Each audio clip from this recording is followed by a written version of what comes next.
Kilalanin kung sino-sino ang soft drinks beauties ng 80s.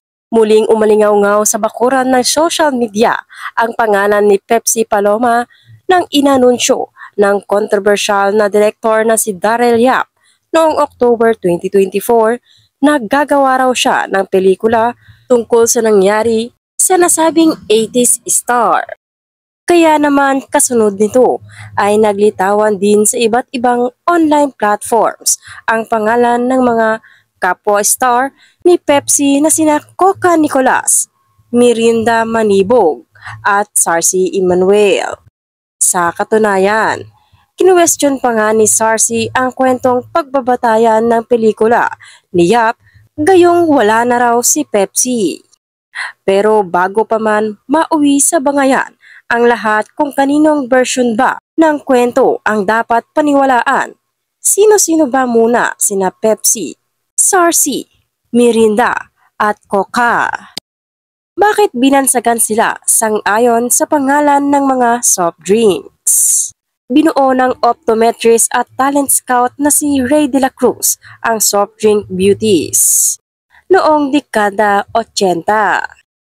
Pero bago pa man ito, sa kanya rin galing ang street beauties na kinabibilangan nina Aurora Bolivar, Epifania de los Santos at Rosario Pasig at sina Vodka Sobel, Chivas Regal at Remy Martin na binansagan namang hard drink beauties. Ayon kay Direk Jose Javier Reyes, sa panayam niya sa I Wonder noong 2018, umiiral daw ang ganitong klaseng pagpapangalan sa mga talent dahil branding daw ito ng mga manager noon. Kasi yung mga manager na yan, noong mga panahon na yon, may kanya-kanya silang kwadra ng mga artista nila para ika nga sa marketing branding nila yon. Kilalanin si Coca Nicolas. Si Jana Lee Hickins o mas kilala bilang Coca Nicolas ay isang British-Filipino na pinasok ang mundo ng showbiz noong siya ay 15 anyos pa lamang. Pero bago pa man ito, nagtrabaho na raw siya sa Japan bilang singer matapos yayain ng kanyang kapitbahay. Noong araw kasi, nagtitinda lang kami ng nanay ko. Mahirap lang po ang buhay namin talaga. Ang tatay ko po, hindi ko po siya nakita ni minsan.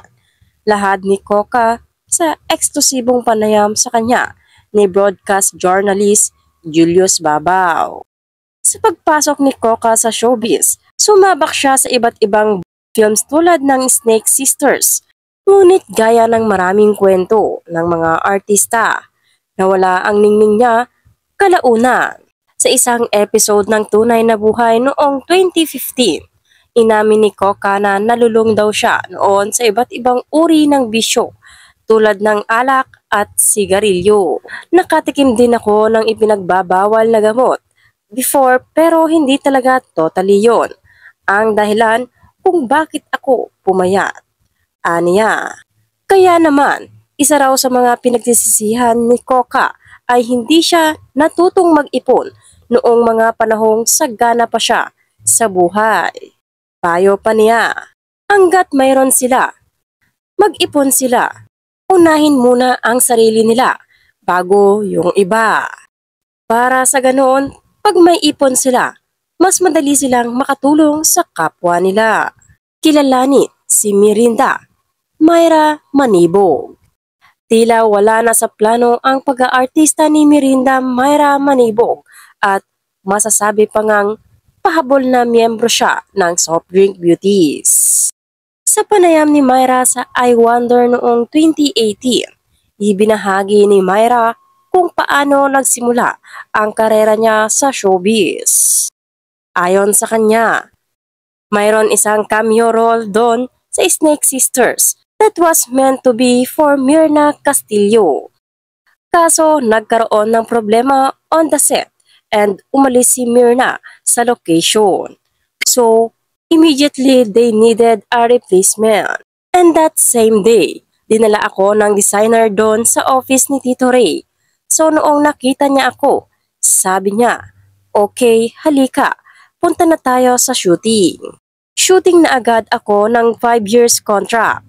Artista na ako. Dugdong pa niya.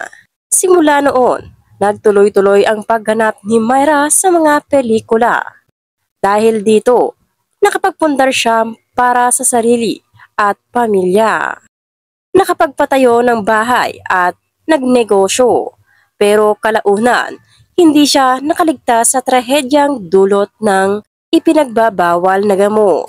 Na-insecure na ako dahil ang tabako nga. So, iniisip ko kaya nang bababae yung asawa ko kasi pangit na ako. Kasi di na ako kasing lakas kumita noong araw. Aniya. Dagdag pa ni Myra. Then sabi ng mga friends ko dun sa Japan, when you use illegal medicine, papayat ka. Mabuti na lang. Ayon sa dating star, niregaluhan siya ng prayer book ng isang kaibigan. Ito raw kasi ang nagsilbing gabay para makabalik siya sa tamang landas. Kilalanin naman natin si Sarcy Emmanuel. Sa isang episode ng vlog ni broadcast journalist Julius Babaw noong July 2024, ibinahagi ni Sarcy Emmanuel o Maria Jennifer Obregon Mitchell sa tunay na buhay kung paano siya nadiskubre ni Ray. Si Dr. Ray De La Cruz, doktor ng mami ko sa mata, pag nagpupunta siya ng optical clinic. Kasama ako ng mami ko, saad ni Sarcy. Dagdag pa niya, sabi ni Tito Ray, ang ganda ng anak mo. Pwede mong pag-artistahin yan. Ay, hindi. Sabi niya, nag-aaral pa yan sa Immaculate Conception. Hindi pwede. Pero nang maghiwalay ang nanay at tatay ni Sarcy, lumayas daw siya sa kanila at ang una niyang nilapitan ay si Ray. Binanggit niya muli sa doktor at talent scout ang tungkol sa posibilidad niyang makapag-artista. Kwento ni Sarcy. Sabi niya, oo, sure why not?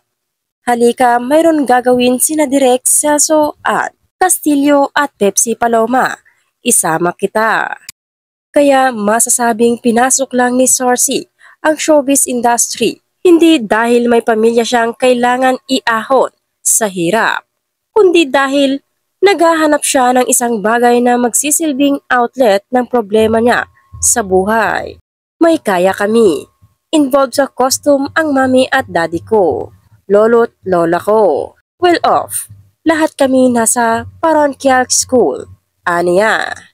At bago pa man tuluyang maabutan ng pagkalaos, nauna nang umexit si Sarcy sa industriya nang mabuntis siya ng nakarelasyon niyang negosyante. Kilalanin naman natin si Pepsi Paloma, si Delia Dueñas Smith, o higit na kilala bilang Pepsi Paloma na yata ang maituturing na pinakakontrobersyal sa kanilang lahat. Lampas isang dekada na ang nakakalipas nang wakasan ni Pepsi ang sariling buhay noong May 31, 1985. Ngunit tila patuloy pa ring umiiral sa Pilipino ang kanyang alaala.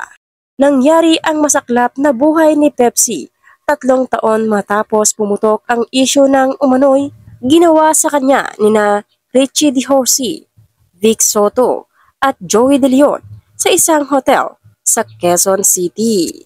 Ngunit sa isang panayam ng ANC sa kapatid ni Vic na si re-electionist Tito Soto, pinabulaanan niya ang lahat ng ito. To me, these are disinformation. Saad ni Tito, kasi once the people know what is true and they'll see it's not so, I have decided to brush them aside and not pay attention to these types of disinformation. Yon ang original fake news.